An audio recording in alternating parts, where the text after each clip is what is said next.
Thank you for introducing me, Mr. Toda.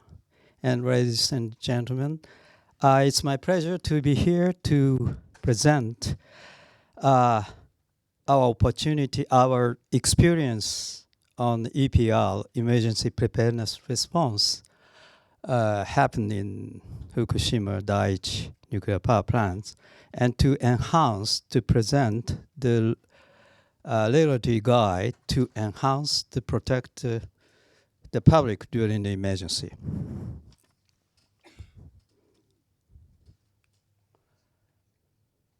This is my topics today, and what insight can the accident provide in the reality of decision-making process to protect the public during the emergency? And what kind of good practice should be shared? In my presentation, I would like to provide key lessons learned from Fukushima Daiichi accident and to enhance existing guide for emergency preparedness response in Japan.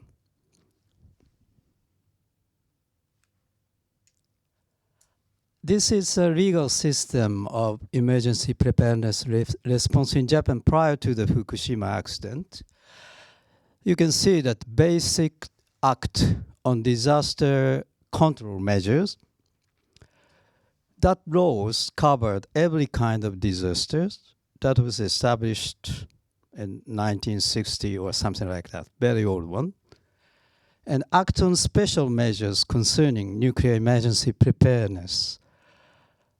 This was a special law on nuclear emergency preparedness that was established just after the Tokaimura criticality accident in 1999.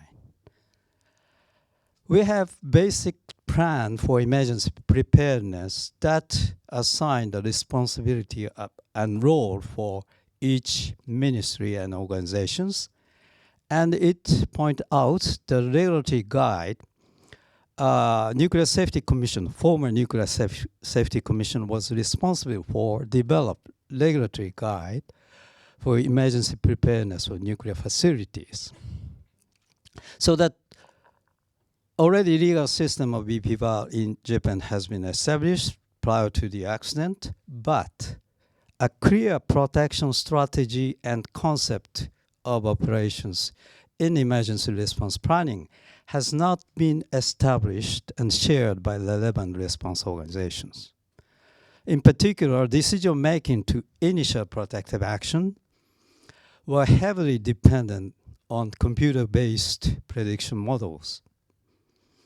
And NSC guide had neither provision for recovery phase nor criterion for long-term protective actions such as temporary relocation and termination criteria of urgent protective actions.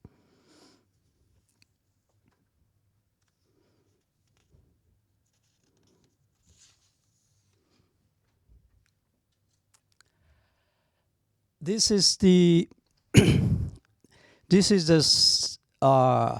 radiological situation offsite and corresponding protective actions. You can see, yes, due to the earthquake and tsunami, 23 monitoring posts of 24 are destroyed due to tsunami and earthquake. But fortunately, local governments prepared mobile monitoring system far from the site, like Iwaki, Shirakawa, Minami-Soma, Aizu. It's just far from the site. That was very lucky to detect the ambient dose rate. You can see this first peak, black one, was measured at Minami-Soma, north of the plant, about 30 kilo. This peak came from the release from the unit 1. During the March 13, there was the risk of the Unit 2, but fortunately the wind blew west to east, so the release to the Pacific Ocean. The big release has happened in March 15th.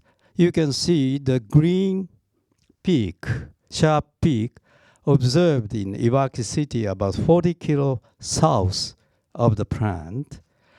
And then wind blows changed clockwise, so that you can see that the Shirakawa and the Koream and the Fukushima City, violet and red, and finally the sharp, big ambient dose rate in Fukushima City, and then this time the entire Fukushima prefecture, we had rain and snow, so that the deposition happened, in particular the direction of the northwest.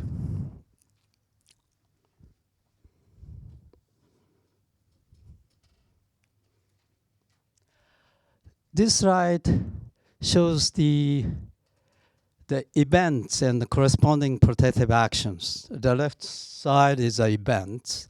You can see that after the earthquake, we have the tsunami, and then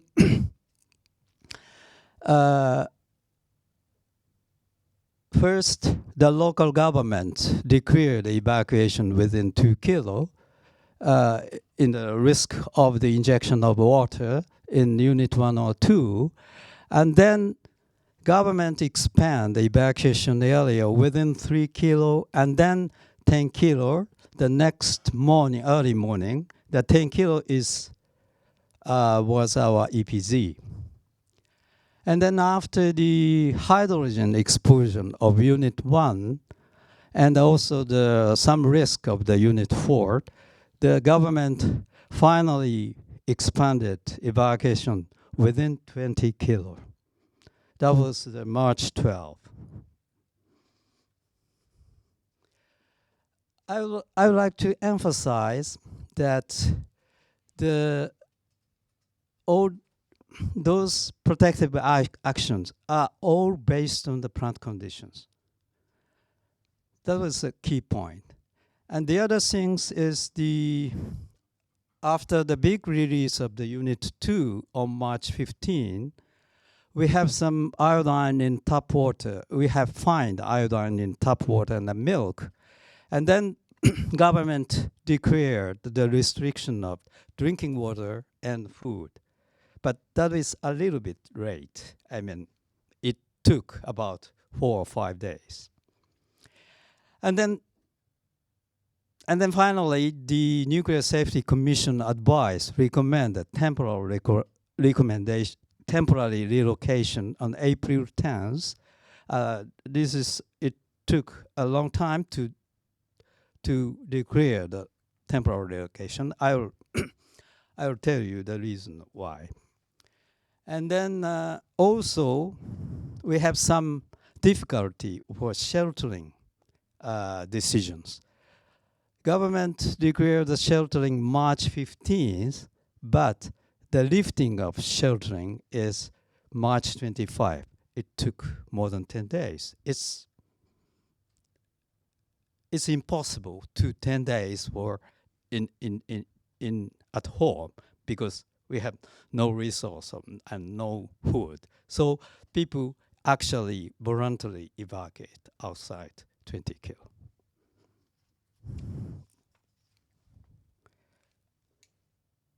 Prior to the accident, our EPZ is 10 kilo, and the municipality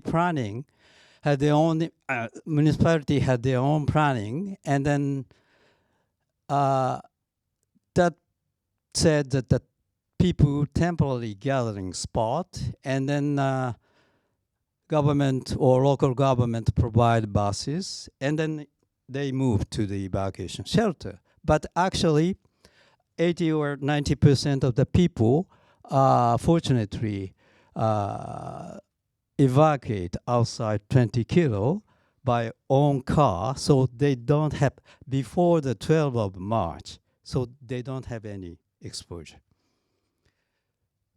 But prefecture plan did not provide wide area evacuation process across municipality, like our EPZ 10 kilo. So it has very big difficulties and then no information, and they have the several have to change the several locations, and then and then you can see that about the number of people relocated, and the average is the number of the times is 5 or 6 times change the relocation, evacuation places.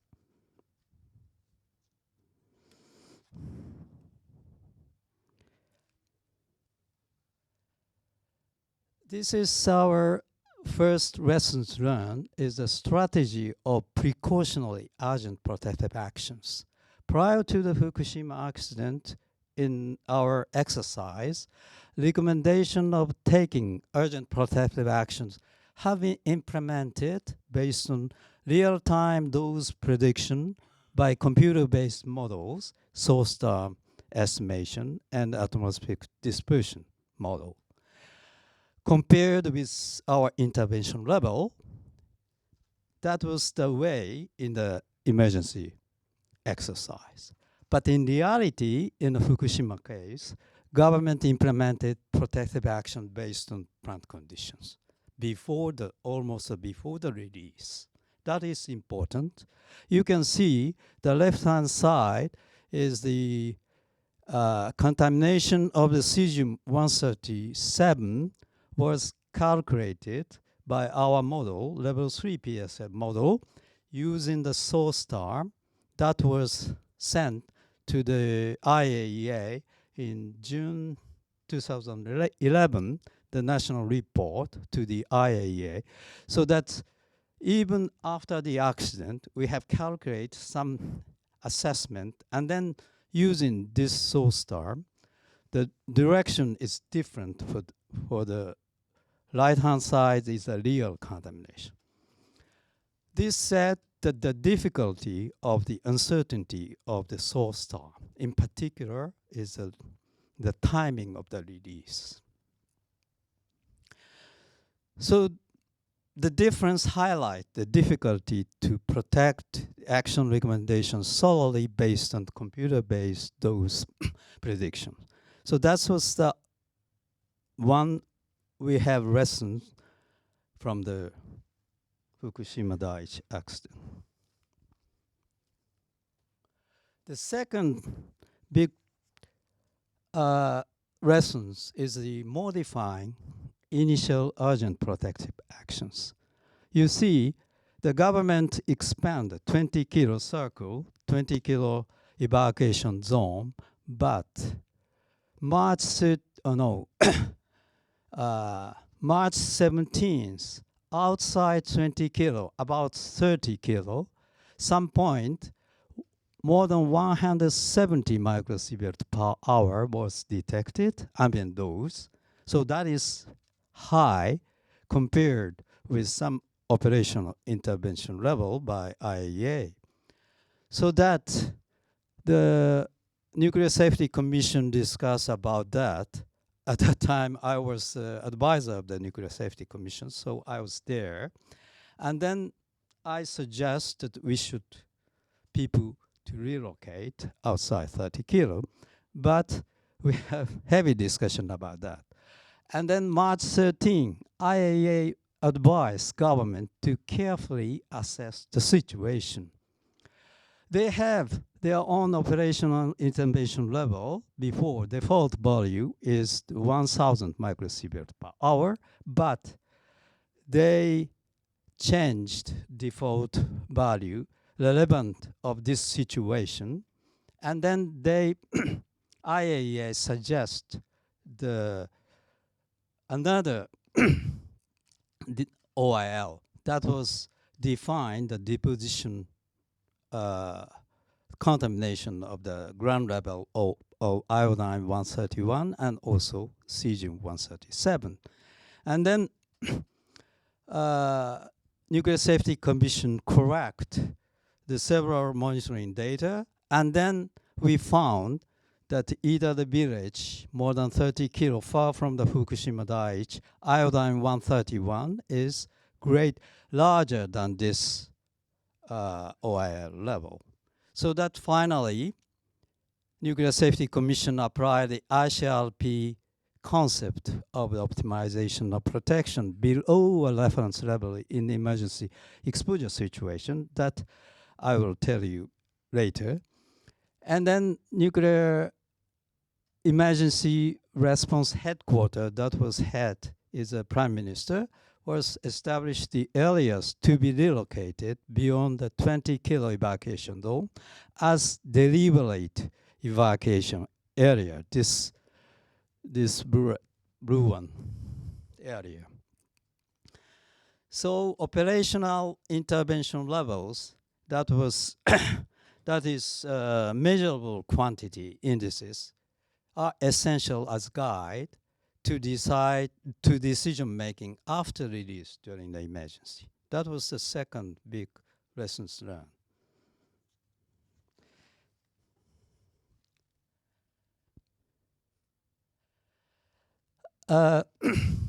This figures the result of estimated effective dose. In the first year, the lower part is the people in the precautionary evacuation settlement within 20 kilo, and the upper two is the people, those in the delivery evacuated settlement. So that you can see the blue, those rates is the, and then the red one is about it. This was calculated by UNSCARE, United Nations Ionizing Committee.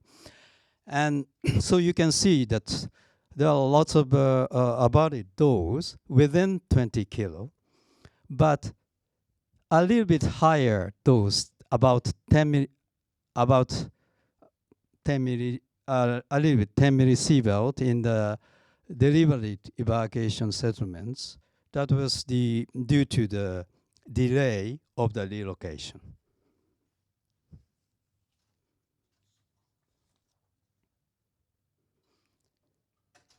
Approximately 2,200 patients and elderly people stayed in 7 hospitals and 17 nursing homes within 20-kilometer evacuation zone.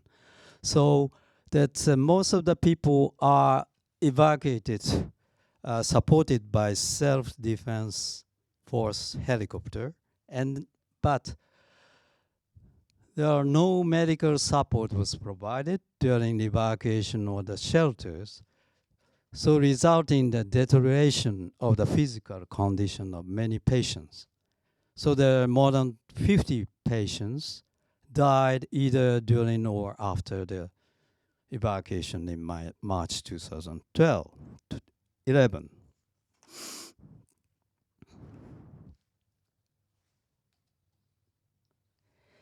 In addition to the justification for evacuation, the issue of secondary health effects associated with evacuation has been subject of lots of research on Fukushima accident.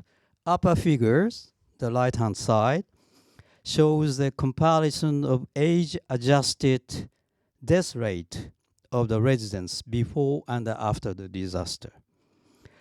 The mortality risk was significantly higher in the first months of the triplet disasters.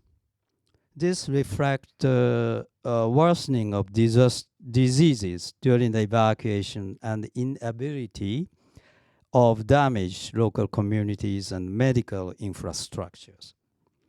The lower figure shows the estimated post-earthquake survival rate among nursing home residents.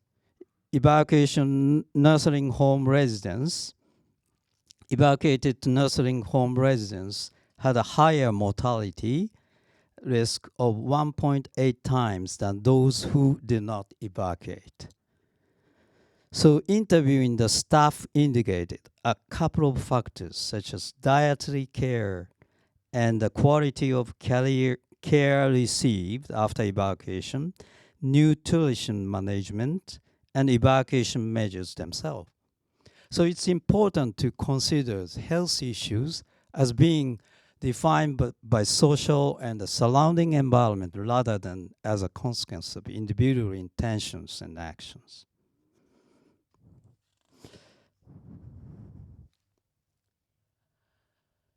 So key lessons from the accident. The lessons learned call for reconsideration of implementing immediate evacuation and relocation.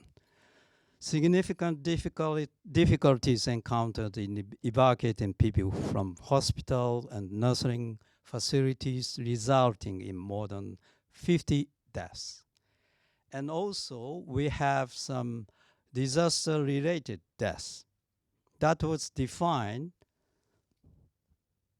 as a death which occurred due to aggravation of injury as a result of this earthquake, and who qualified a condolence money pursuant the some act.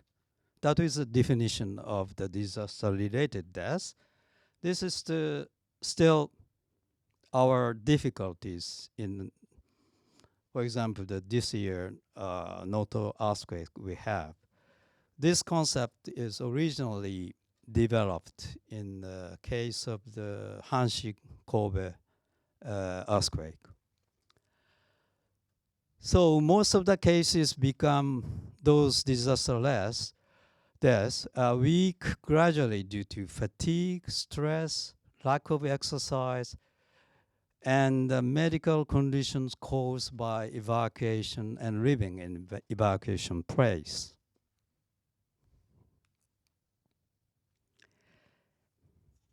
This slide shows the practice of preparing recovery phase. After the crisis management phase, the government announced the roadmap to return to normality on 17th May 2011. The arrangement for long-term health surveillance, the Fukushima Prefecture has conducted a health management survey in June, and the comprehensive monitoring plan by the Ministry of Education and Science and Technology conducted in August, and also in August, long-term management of radioactive waste. In particular, government established act on special measure concerning handling of environmental pollution by Ministry of Environment. And December 16th, control of the situation and NPP has been gained. Then the December 26th, basic concept of rearrange of the evacuation areas by nuclear emergency response headquarters. And January 2012, act on special measures fully enforced. And the March 13th, in first arrangement of evacuation area started and then completed in August. This is a figure. The left-hand side is the situation in the restriction area in April 2011, and during after the stabilization of the nuclear power plant, and then 2012 and 2013, government rearranged the restriction area. The three areas are difficult to return zone. That was the about 50 millisievert per year, the larger than 50 millisievert. Between 20 to 50 is a restricted residential zone, and less than 20 is evacuation of the rift preparation zone. And then those two are, except for the difficult to return zone, other areas were lifted completely April 2017.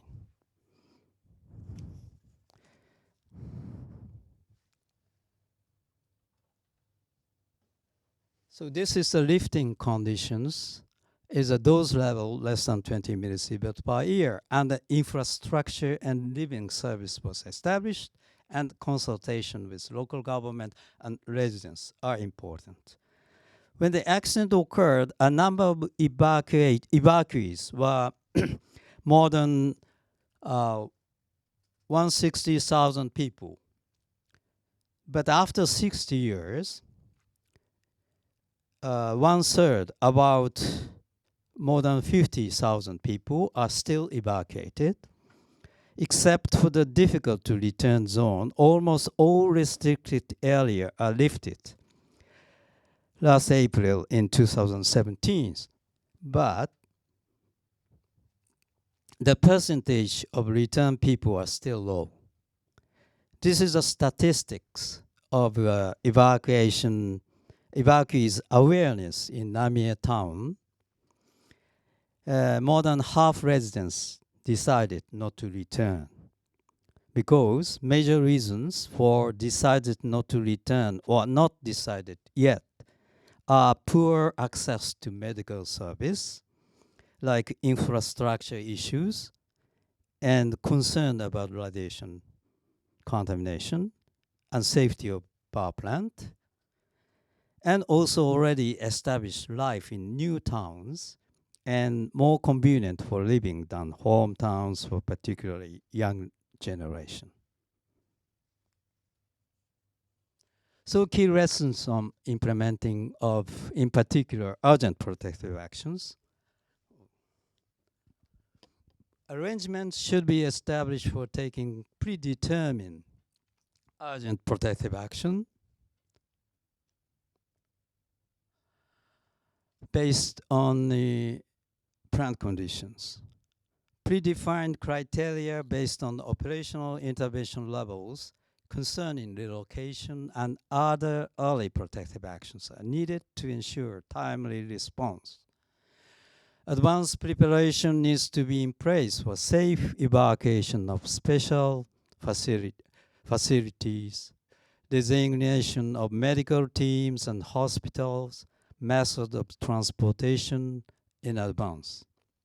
Sheltering should be implemented only for a short period until entire safe evacuation or termination of sheltering is possible.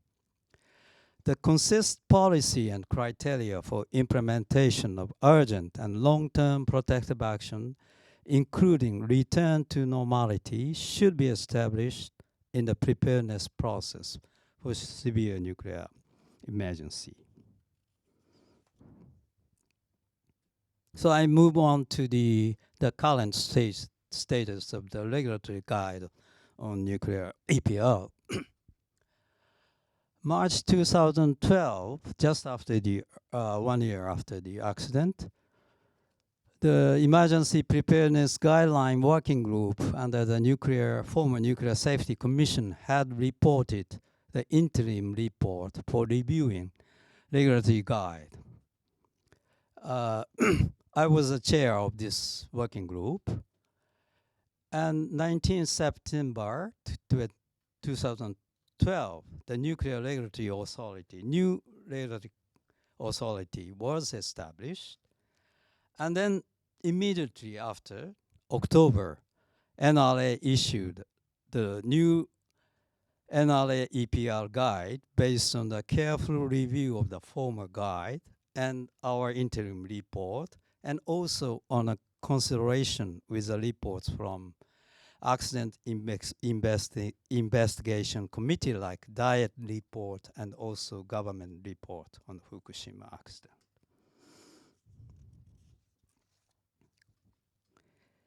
And also, I should say that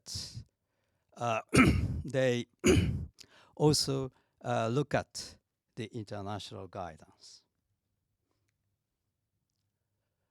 2011, when the Fukushima accident happened, IAEA published new GSL Part 7, that was a safety requirement on radiation protection, and also GSD2, the safety guide on criteria for use for protective actions.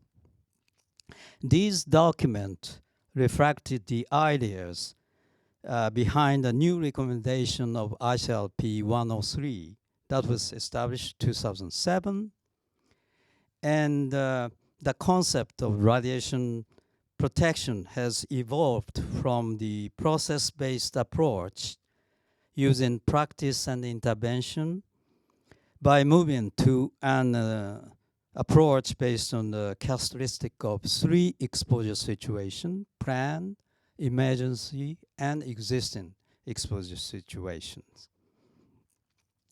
In this respect, the year 2011 was a time to move to this new way of thinking about radiation protection. So after the Fukushima accident, new EPL guide, NRA guide adopts this concept and also the IAEA documents.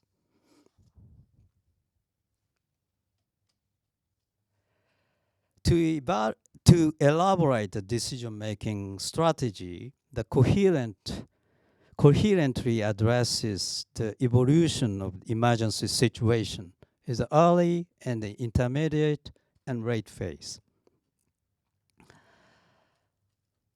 It is important to have a common understanding of the emergency management, this kind of timeline. In the early phase, the response should be undertaken in accordance with predetermined procedures and criteria because of the uncertainty is so high. So participation of relevant stakeholders in the planning stage is important. And the intermediate and late phase, the response should be undertaken step by step, taking the prevailing circumstances into account. It's necessary to make an agreement between different stakeholders to coordinate unified response. This slide shows a big picture of the new EPL guide. The purpose of the guide is to ensure protective actions to avoid or to minimize radiation exposure effects in the case of the nuclear emergency. The emergency planning zone that prior to the accident, our EPZ in 10 kilo, but expand to 30 kilo define a precautionary action zone, and 5 kilo of the PSZ and the 30 kilo to the UPZ, urgent protective action planning zone. The precautionary action zone, the purpose is to avoid or minimize the deterministic health effects. So judgment based on the facilities, we call the emergency action levels to define the emergency situation, like site area emergency or general emergency. That was, and also the measurable quantity operational intervention level is the usual judgment based, not on simulation. Protective actions to avoid or minimize severe deterministic effects, evacuation from EPZ before the release, and protective action to reduce the risk of stochastic effect, ITB, iodine tablet in PSZ and sheltering in phrase, staged evacuation and temporal relocation in the UPZ area.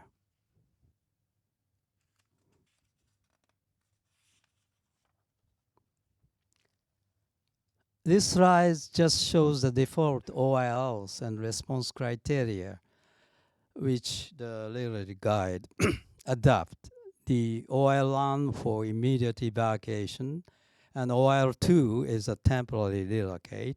That was based on our experience in Fukushima. Learning from the Fukushima lessons, the NRA decided to take the following policy in the EPR guide. The first, people who need support for evacuation, for example, handicapped persons and children, start evacuation before general emergency because they need more time to evacuate. Second, patients in hospital and nursing home or in a similar situation stay in place to move to nearby temporary shelters and start evacuation after accommodation and transportation routes and vehicle are fully ready.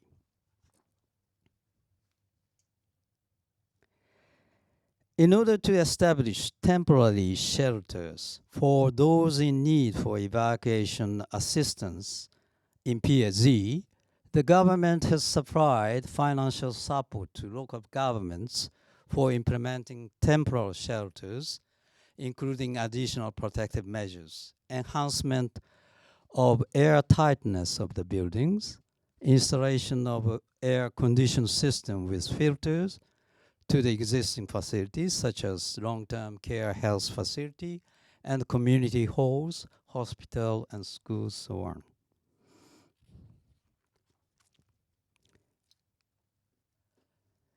In the Fukushima accident, I already mentioned 23 out of 24 monitoring posts did not work.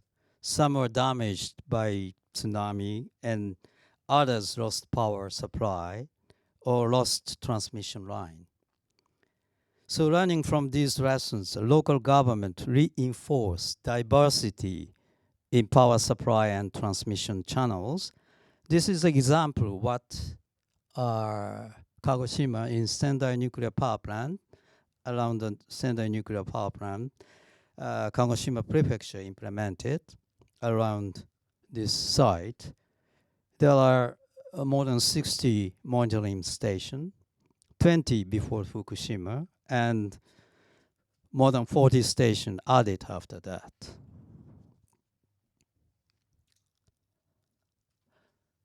New exercise incorporated lessons from the Fukushima, including the possibility of a complex combined emergency as well as more realistic evacuation exercise. Such exercise range from comprehensive national level to those carried out by operator. Comprehensive emergency exercise jointly organized by the national, local governments, and operator held annually, mainly to check the coordination between them and procedures of the organizational concern. The operators are required to report the result of their drills to the NRA, and the NRA developed the evaluation indicators and organized a drill reporting session to carry out the evaluation. So future issues. Arrangement for protective action recommendation taking into account non-radiological effects are not currently explicitly incorporated in the NRA EPR guide. So consideration to be taken into include the need balance between radiological risk and evacuation-induced health risk. That is very difficult challenge because we don't have any quantitative indication of non-radiological effects. That's a key point. And preparedness for implementation of safe evacuation for vulnerable population is of particular importance. Arrangements should be placed for communication with the public at the preparedness stage and also throughout the emergency to deal with mental health and psychological impacts. Experience and lessons from non-nuclear emergency. We have a lot of disaster in Japan, so should be learned as all activity, risk reduction, emergency preparedness, response actions, and community recovery activity will be implemented in a similar way regardless of the course that we call the all hazard approach we should adopt. Conclusions. A general lesson is that there was an implicit assumption of both the operators and the regulatory authorities that such severe accident could not happen, and thus enough attention had not been paid to preparedness for such accidents. NRA issued the EPL guide in 2012, in which a new protection strategy was established based on lessons learned from TEPCO nuclear Fukushima Daiichi accident and international guidance. Further actions still need to be prepared and implemented with respect to the arrangement for EPL. It will be important to continuously improve emergency response arrangement based on feedback from exercises. That's all. Thank you for your attention.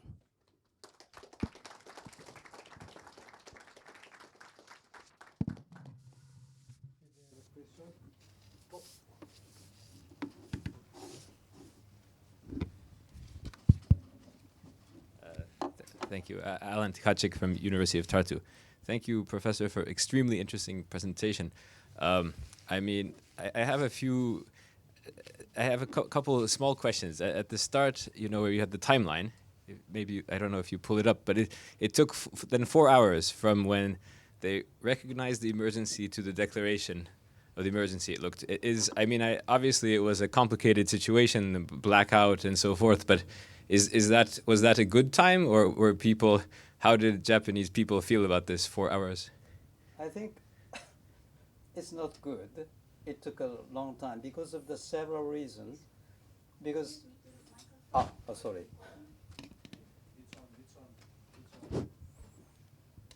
Because it took so long time to decide the declaration of the nuclear emergency, what we call the general emergency, by Prime Minister. That is a procedure. So there are lots of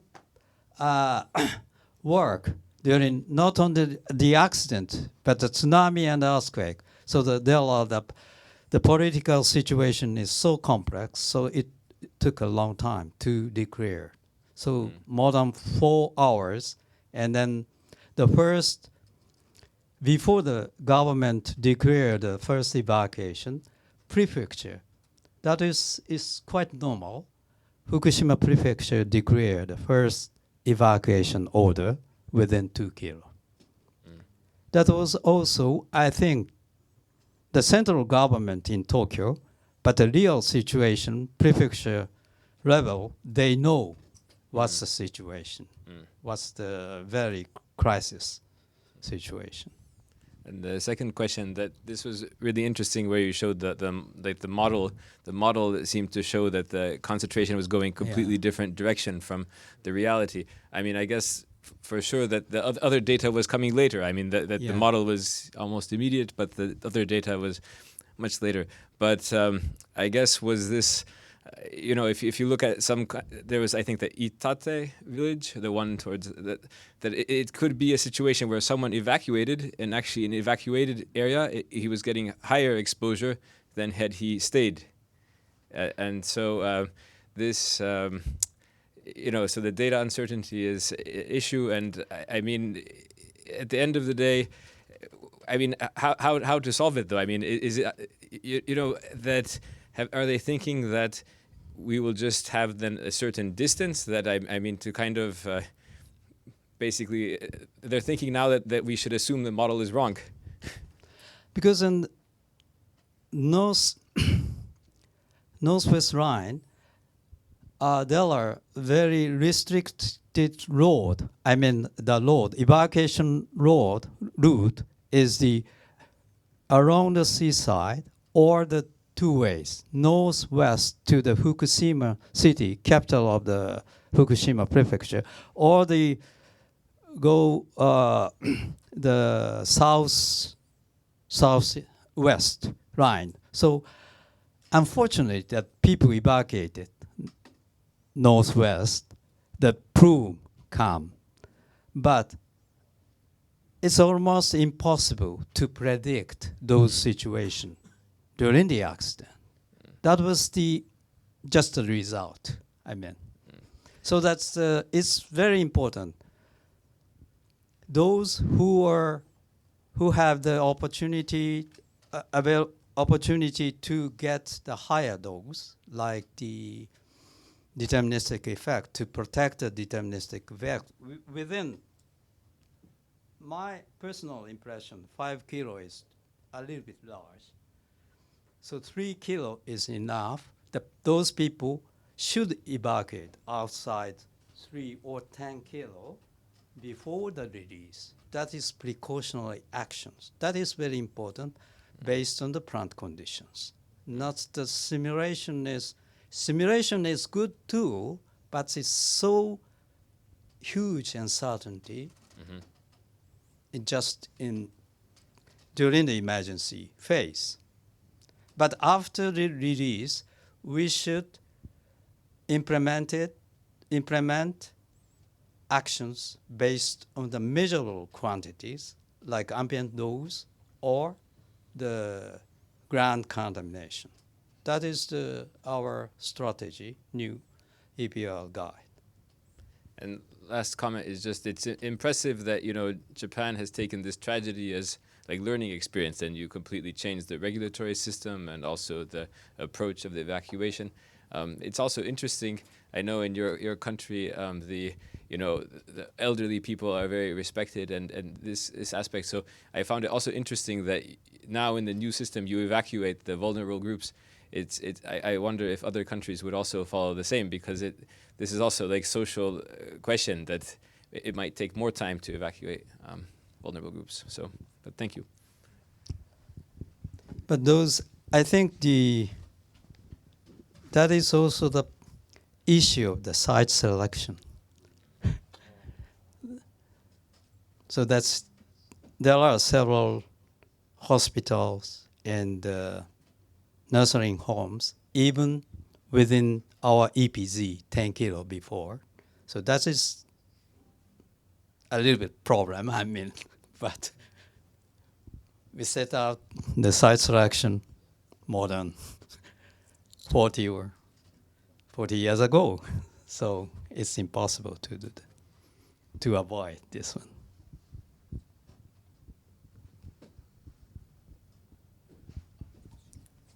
Okay.